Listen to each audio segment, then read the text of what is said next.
Pear Deck is a really great tool. So when you are going to do a Pear Deck with your teacher, this is going to show up on their screen first. So they're waiting for you to join class. That's how it's waiting for students. Your teacher might also give you a link to use. So they might give you a link and paste it for you. And then you can just go ahead and join it. Then it's going to ask me, how am I feeling today? So if I'm feeling, good, if I'm feeling just okay, or if I'm having a bad day. So I'm going to think about this. I'm feeling pretty good today. Now it's loading the presentation. So here it is just at the home page. The other way that I can join is I can go to joinpd.com. So if I go here and I type in joinpd.com, then it tells me to enter a code. So the code that your teacher had up here, this was TJVJH, and it gives me a funny thing to pay attention to. So that's a funny phrase to help me remember. Troubling jacks vacate juicy highlighters. Things that don't really make any sense. And then now here I am logging in again, and let's see, I'm still good. Okay. So those are the two different ways that you can join the Pear Deck. Once you're in the Pear Deck, there are a couple of different things that you might do. So if this is a live session, then your teacher controls what slide you're on and you can't go at your own pace. Sometimes you might be able to go at your own pace if it's something you're due at home on your own. This page tells me that I can draw anywhere on the slide. So I'm going to walk you through what the different pieces are. So this tells me fill in the missing letter. Sometimes there might be voice for you to listen to that has a little pair of headphones, and you can listen to your teacher tell you what to do. So here, maybe I want to pick pink for now, and I'm going to draw cat because I see that that's a cat, so I'm going to go ahead and fill that in. This is a bat, so I'm going to think what letter would make bat. So I have b-at, bat-at. Need an A. There's other tools here that I have as well. So there's a highlighter I can use. So I can highlight different information, the missing letter. It's not super easy to see. You can use different colors if you want for highlighters as well. Sometimes the darker ones will cross it out.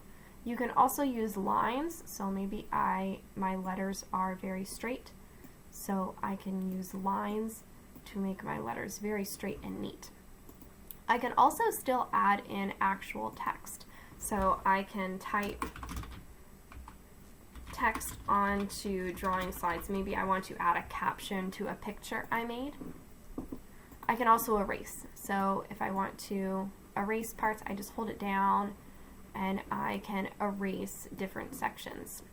If I go back to my pencil, when I click here, it says sizer, so I can see what size it is. So I'm going to show you what a big difference it is between the sizes. So here, this is an A with the skinny one, so the skinniest dot. And if I make it the biggest dot, that's how big it can be. So that is not super useful because I can't even tell it's an A anymore.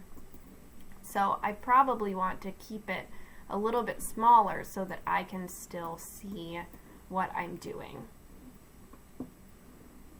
If I wanted to clear my whole slide, I can do that too, but otherwise I'm just going to wait until my teacher is ready to go to the next page. Another type of slide I might do is where I have to drag different items to fill in the blank spot or to a map or whatever it is. So here I'm trying to drag my plus sign to the right spot, and I'm going to read, does this make sense? 2 plus 5 equals 7. Yeah, that makes sense. Okay, maybe if I put my equal sign here, that doesn't work. Okay, because 7 does not equal 2, which does not equal 5. So I need to move that maybe down here.